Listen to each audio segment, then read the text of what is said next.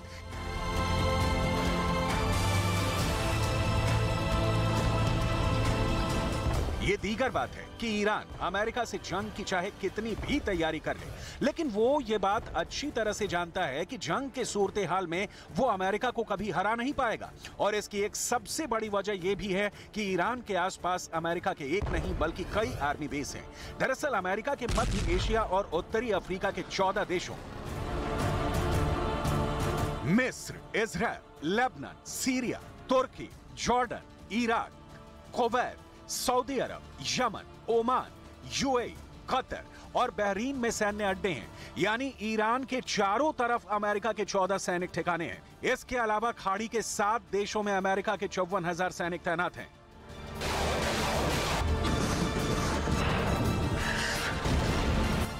अब बात करते हैं अमेरिका और ईरान के बीच जंग की डराने वाली तस्वीर की। अगर अमेरिका और ईरान में जंग हुई तो तय बात है कि रूस इस जंग में ईरान की मदद करने के लिए जरूर आएगा। यानी फिर यह जंग सीधे तौर पर रूस और अमेरिका के बीच लड़ी जाएगी और जंग लड़ने के लिए रूस की फौज सीरिया में मौजूद अपने मिलिट्री बेस का इस्तेमाल करेगी।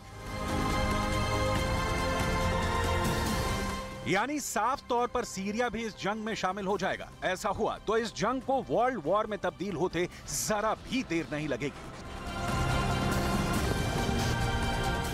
अमेरिका और ईरान की यह जुबानी जंग अब सिर्फ जुबान तक सीमित नहीं रह गई है। मामला काफी तल्ख हो चुका है। यह तल्खी शुरू हुई थी बहुराष्ट्रीय परमाणु समझौते से अमेरिका के निकलने पर। दरअसल अमेरिका का आरोप है कि ईरान अपने परमाणु कार्यक्रम को लगातार बढ़ा रहा है, जबकि ईरान का कहना है कि वो अपने यूरेनियम का भंडार ऊर्जा उत्पादन के लिए करना चाहता है। बस इस मुद्दे पर बात इतनी बढ़ी कि अमेरिका ने ईरान के साथ अपना परमाणु करार तोड़ दिया। इसके बाद जब दोनों देशों के बीच तल्खियां और बढ़नी शुरू हुई तो अमेरिका ने ईरान पर कड़े आर्थिक प्रतिबंध लगा दिए। पूरी दुनिया जानती है कि अमेरिका का इरादा पहले ही साफ हो चुका है कि वो आर्थिक प्रतिबंधों की आड़ में ईरान के तेल के कारोबार को पूरी तरह से ठप्प करना चाहता है। अमेरिका जानता है कि तेल का कारोबार ईरान की अर्थव्यवस्था की रीढ़ की हड्डी है, लिहाजा अमेरिका पहले ही ईरान पर कई तरह के आर्थिक प्रतिबंध लगा चुका है। इसके साथ ही अमेरिका पिछले काफी लंबे वक्त से ईरान पर यह आरोप लगा रहा है कि ईरान अपने परमाणु हथियारों के परीक्षण के कार्यक्रम रोक नहीं रहा है। इतना ही नहीं, अमेरिका का आरोप है कि ईरान न सिर्फ मिसाइल बनाने में लगा हुआ है बल्कि वो आतंकवादियों को हथियार भी मुहैया करवा रहा है। यूक्रेन जंग के दौरान यूक्रेन के अलग अलग शहरों पर रूस ने जिस तरह ईरान के शाहिद ड्रोन की बदौलत कहर बरसाया है, वो ईरान और रूस के खिलाफ सबसे बड़ा सबूत बन चुका है। इस डरावनी तस्वीर को देखकर तो लगता है कि फिलहाल एशिया बारूद के ढेर पर बैठा हुआ है और गलती की एक चिंगारी भी यहां यूक्रेन से बड़ी और विनाशकारी जंग की शुरुआत का बायस बन सकती है।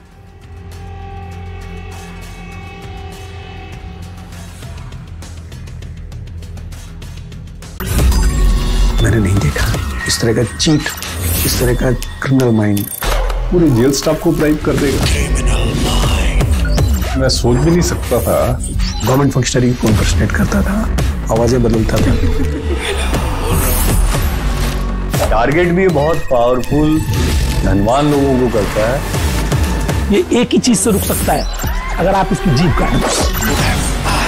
न्यूज चैनलों के इतिहास में पहली बार न्यूज 18 इंडिया की web series FIR number 208 streaming 3 February 9 PM